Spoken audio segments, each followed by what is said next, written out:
गोंय सरकाराच्या रजिस्ट्रारान सेक्शन 84 खाला 2002 multi state cooperative एक्टाची अंमलबजावणी करतना लवादाची नेमणूक केली। लवादा कडल्यान दिवपी अवॉर्डा खातीर आर्बिट्रेशन आनी कॉन्सिलेशन 1996 एक्ट लागू जालो। तरी पूण गोवा स्टेट कोऑपरेटिव्ह बँकेच्या सेल्स आनी रिकवरी ऑफिसरांनी 2002 ते 2012 या काळात मॉर्गेज प्रॉपर्टी ऑक्शनाक काढली, जो मेरेन कोऑपरेटिव्ह सोसायटींच्या रजिस्ट्रांनी कायदो खात्याच्या आदेशा प्रमाण तांकां आडायले ना, तो मेरेन ती तांच्यांनी चालूच दवरली। शॉकात जावपाची गजाल म्हळ्यार सगळ्यो mortgage property multi state cooperative 2002 section 94 खाला विकल्यात आनी वेगवेगळ्या सब रजिस्ट्रार ऑफिसांनी ऑक्शन जाल्ल्या प्रॉपर्टीचे सर्टिफिकेट एकाच सेक्शना खाला दिल्यात। बँकेन दावो केला की रजिस्ट्रार ऑफ कोऑपरेटिव्ह सोसायटीन तांकां मॉर्गेज प्रॉपर्टी विकपाक अधिकार दिला, पूण प्रुडंटा कडेन आशिल्ले डॉक्युमेंट वेगळेच सांगता। कोऑपरेटिव्ह सोसायटीचे रजिस्ट्रारान मल्टी स्टेट कोऑपरेटिव्ह सोसायटीच्या 2002 एक्टा खाला बँकेत कसलेच अधिकार दिवंक ना। हाचो अर्थ असो जाता की जाणी ह्या एक्टा खाला बँके कडल्यान प्रॉपर्टी घेतला ती कायद्याक धरून ना। जर बँकेक प्रॉपर्टी ऑक्शनाक काडूंक जाय जाल्यार तांणी डिस्ट्रिक्ट कोर्टा कडल्यान ती करूंक जाय आशिल्ली, पूण गोवा स्टेट कोऑपरेटिव्ह बँकेन अशें करूंक ना।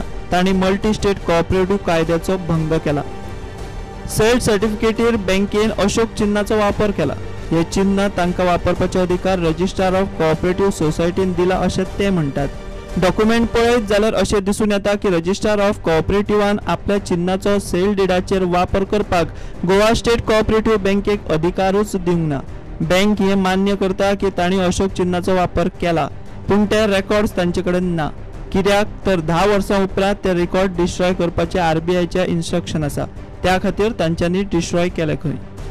एके वटेन रजिस्ट्रार ऑफ कोऑपरेटिव्ह सांगता की तांणी बँकेक चिन्हाचो वापर करूंक दिवंक ना, तर दुसरे वटेन चिन्हाचो वापर सेल डिडाचेर जाला।